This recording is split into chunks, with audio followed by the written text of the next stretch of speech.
Hi, I'm Pete, and welcome to Just a Few Acres Farm. It's just another day at the office, heading out to the chicken pasture.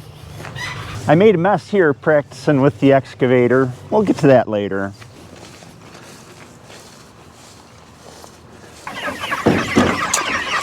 Will they be ready for Memorial Day? It's gonna be close.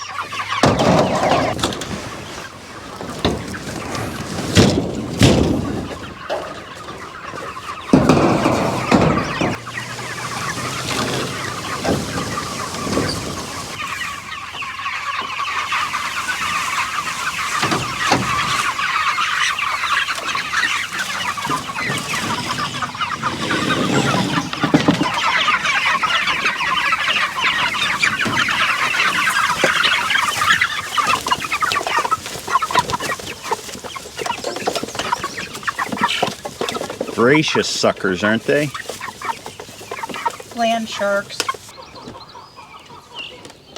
Morning, girl.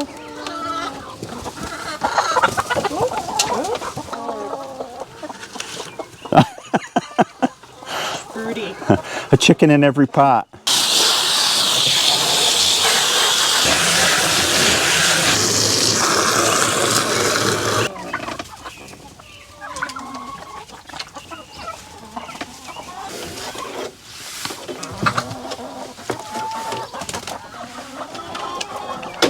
The laying hens need to go out on pasture, and hopefully here in 4 or 5 days kids will be home and we can do that.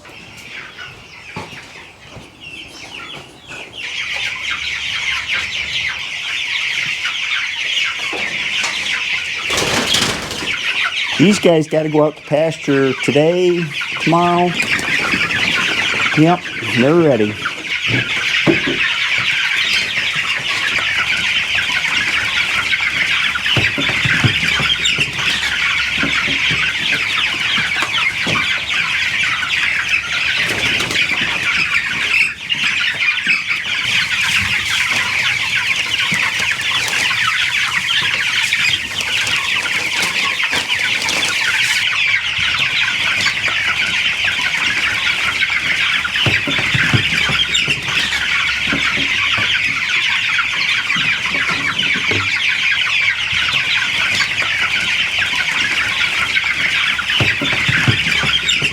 We have a bunch of different things to get done today, and the first thing I'm going to work on is this mini excavator. I have a manual for it. Step one of owning any machine. It's got lots of good information in it. I have filters coming to do a service, and meanwhile, I want to show you what I've been up to with it.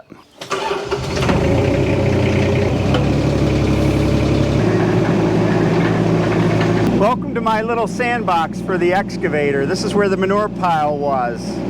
And it's already dug up, so I've been messing around. I dug a 4-foot by or 5-foot by 30-foot trench to test it out, and I dug out a tree stump over here.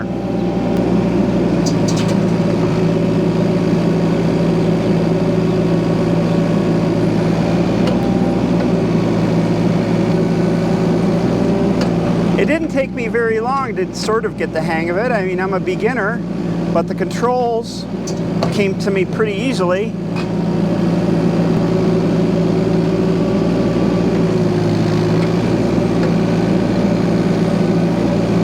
It actually works better with a little bit off full throttle because the hydraulics are a little softer and I can control them easier.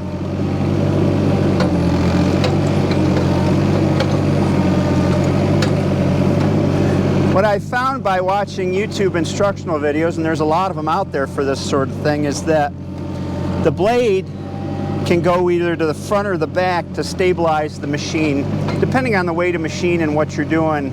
I find that most of the time it works better with it in the front so that the excavator can pull up a little bit better on the load.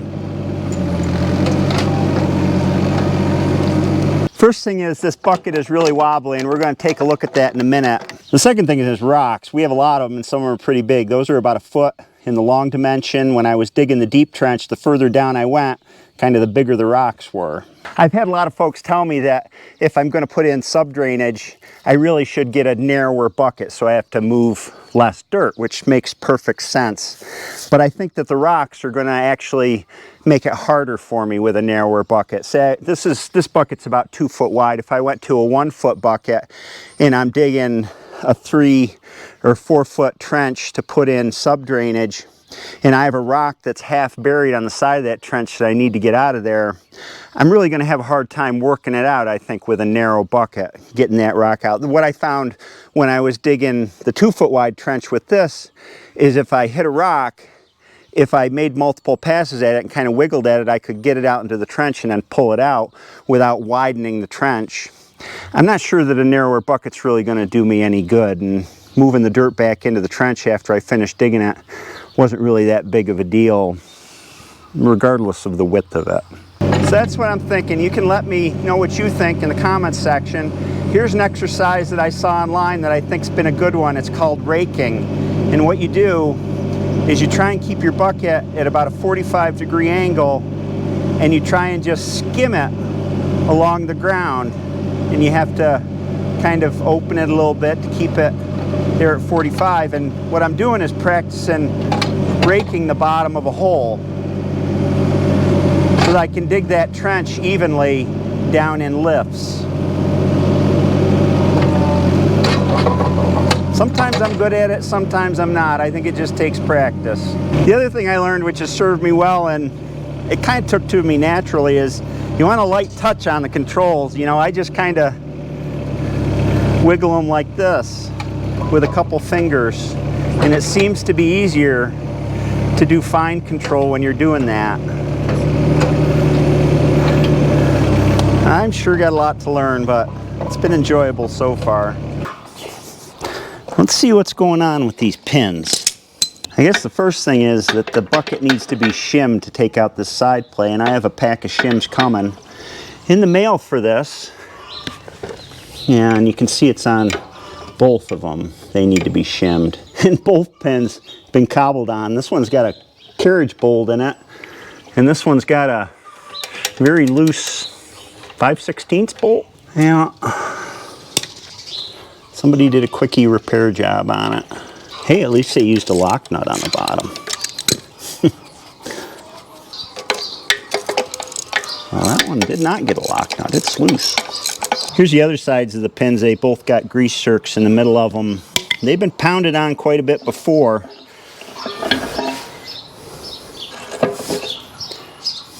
And I suppose I could start up the machine and lift this off. That would be too easy.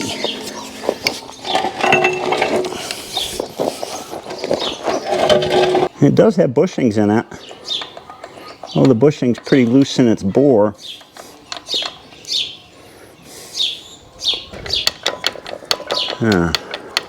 She's tired, at least on this end. The bushing is wore and the pin is wore, as far as I can tell, because I can feel it on the pin. I can see how the bushing is tapered down in here where it's rocked back and forth this way, and the pin, it's got way too much play in it. I think there's a bushing in here. I just need to work a little bit to get it out.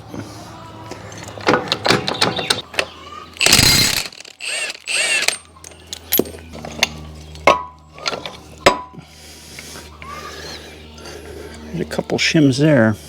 This pin's better, I think. I think it just needs to be shimmed side to side to tighten it up.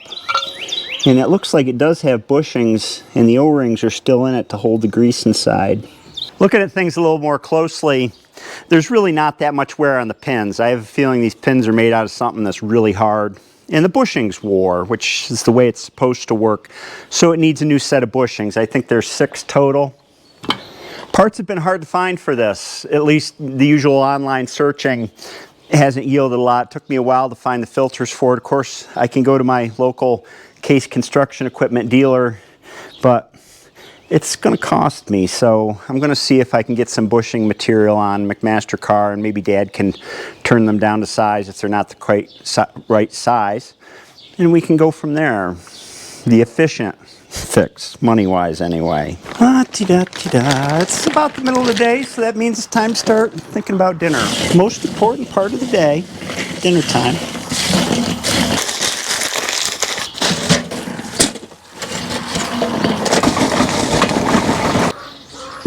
It's a pretty nice afternoon. The wind's blowing a little bit. It's nice and warm. Birds are singing. I think it's time to start planting the garden.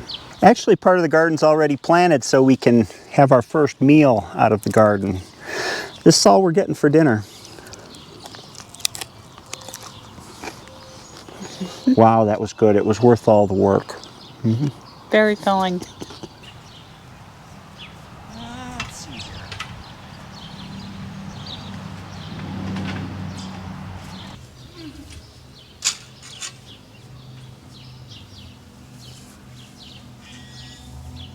It's been awful wet, so we haven't been able to put in the rest of the mulch. That's okay. We're going to plant all the climbing things today. Tomatoes, cucumbers, pole beans. And before I do that, I want to show you how this paper's holding up. As you know, I keep saying it's been awful wet. Here it is. It's still holding up, but I am not that crazy about it, this 50-pound craft paper. The issue with the 50-pound craft paper, I came out here when it was really wet one day and I dug back some mulch and it was pretty mushy. So I don't know how long it's going to last. I think given the choice cardboard is much preferred over that, or layers and layers of newspaper that we've used. I also found another kind of roll paper that's specifically weed block online, and I suspect it's just a thicker version of craft paper. So next time, I think lesson learned.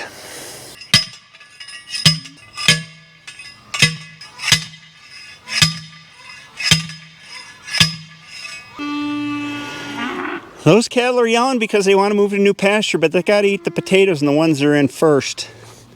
It'd be nice if these posts were all the same height, but they're not. That's what happens when you deal with what you have on hand. Will you guys be quiet? You guys are terrible.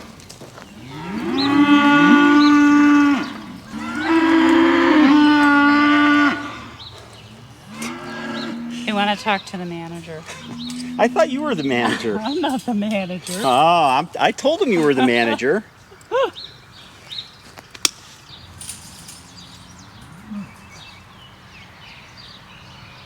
What we just built is our climbing trellis. It's 2x4 welded wire mesh fencing attached to T-posts, and the fence is 6 feet tall. These are cucumber seedlings. I only started them about 3 weeks ago. And then tomatoes in the middle. These are huge. I bartered for these at the farmer's market. And then finally pole beans. And I only started these about 3 weeks ago too. Scrape back the mulch. Yeah, the paper's gotten mushy here. I would not use that again. This is a peat pot, so don't need to take it out of the pot. The pot will rot away. It minimizes transplant shock. We found this fence, vertical fence trellis, works better than the kind of traditional pole bean structures you see, which are usually either teepees or these long kind of pole tents they look like. Because what happens is as the beans grow, they hang toward the inside of the structure and then they're hard to get at. With this, with them growing vertically, you can just pick the beans standing up. And you can see them a lot easier, and they're not hiding underneath all the foliage. Beans certainly can be direct planted, and the issue I ran into with direct planting them is germination. And I sometimes would have to plant a few times to get them to germinate. They germinate easily in the pots inside, and you get a little jump on the growing season. Beans will keep bearing as long as you keep picking them, so that makes our picking season longer. Tomatoes, I got a couple of beefsteak tomatoes here, a couple of black crim. I really like black crim, or Cherokee purple is similar. And then we have a black or a purple colored cherry tomato, just 5. So with tomatoes, I always take off the bottom leaves here. What I do with tomatoes, well, let me tease these roots out, is I plant them deeper than they were, because they'll root out the stem, and that gives them a nice stable stem instead of being weak. And I don't want any leaves touching the mulch. With tomatoes, we started out using those cages, the round hoops. And the problem with those, one, you got to put a couple stakes on the sides of them, because when the tomato plants get big, they tend to blow over in the wind. And the other problem with them was the tomatoes would just get too big for them, and you wouldn't get the yield you wanted because they were confined by the cage. So we went to using this, well, I've done tomatoes a whole bunch of different ways. I used to grow them up strings by the chicken coop. We would hang strings from tall, about 8-foot tall posts, and then grow a single stem up there, but I didn't find that the tomato yield was as good. This way, on a fence, you can espalier them. So you trim them and you get usually 3 mains growing, and then you have nice airflow through the whole thing. That's the other problem with the cages, is you tend to get more problems with blight because the air doesn't flow through as well. This is a smaller variety pickling cucumber, which can also be a slicing cucumber. It's quite common for people to grow cukes on the ground, which is fine. We went to growing it this way because it helps the cucumbers get evenly ripe all around if they're not sitting on the ground. And it makes it easier for them to find them, just like the pole beans. I think I'm going to run out of space here. This is going to be the wall of green when it grows up. It'd be pretty cool. It's on the north side of the garden, so there's no worry about shading anything else. We use cucumbers for salads, sliced in salads quite a bit. But we also ferment quite a few of them. I absolutely love fermented cucumbers with dill and garlic. They got to be fermented, fizzy, not pickled. There we go, little one. My spacing is a little bit tighter than I would like, but I only had so much room. This whole fence is close to 30 foot long. I guess maybe we can put up some more fence and plant some more cucumbers on that another day. Just a few pepper plants. One's a sweet bell pepper, the usual variety, and the other 2 are long peppers that get pretty big. They're sweet peppers as well. And I guess I'm going to put them right here because why not? Sometimes we have to put stakes alongside these to support them when they get peppers on them, but when they're young, they're just fine freestanding. They don't need all that much water to just settle them in a little bit. The soil is really moist. With a little bit of help in the beginning, the cucumbers and the pole beans will wrap themselves around the wires and hold themselves up. The tomatoes will train and use baling twine for. We got lots of that on hand, and we'll tie it to the fence as it comes up with the twine. We got a lot of more stuff to plant. This is just today's work, to be continued. The dogwoods and the wisteria are coming into bloom, and they sure are beautiful. These are the dogwoods. And the wisteria, which are really fragrant as well as pretty. They'll keep blooming right down the stem for a while now. What's for dinner? These are for dinner. Oh, will you be quiet, Mr. Rooster?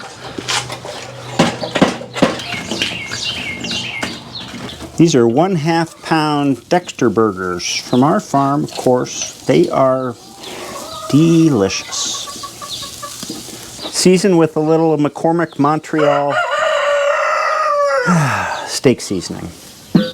As with many simple things on the grill that I cook over and over again, I time cook the burgers.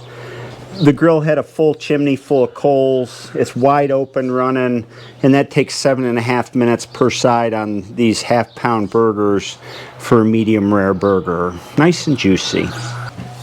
Time to flip.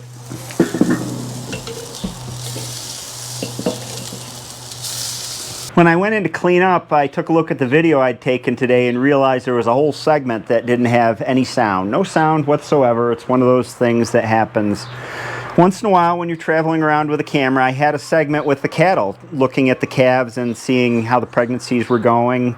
There's no change there.